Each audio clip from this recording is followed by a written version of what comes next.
there. Welcome to another moment with Love Mentor. My name is Anne Nwakama and this is Hatwa TV. Today I want to talk to several people that have gone through breakup or they are going through breakup and they don't even know how to save that breakup.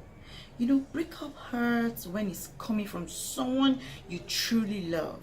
And I tell you, breakup can be emotionally devastating or it can be a very sweet goodbye. But today we're going to be looking at ways to save a breakup. Now, for you to save a breakup, you have to look at several signs you see even before the breakup.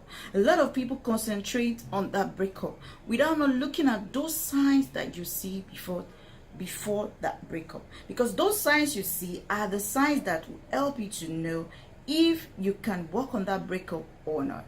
But the first thing you need to understand while working on that breakup is to reflect back. And while reflecting back, you don't have to be irrational about it. You've got to be very sincere with yourself. What kind of relationship have you been in? Are you faithful to your partner? Is your partner faithful to you? Are you honest with your partner? Is your partner really honest with you?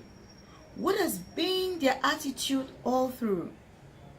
Now, if you can relate this and you can now check, okay, my partner, we've been good, we've had good and bad times, but the more of the good times I can't really say, then you've got to think of working on that relationship. The second thing you need to look into is to be humble and being considerate.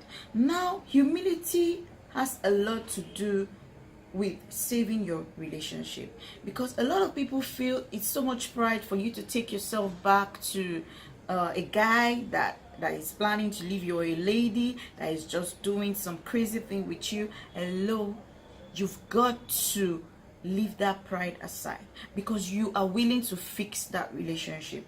You want to put in little effort to see whether that partner really wants you or not.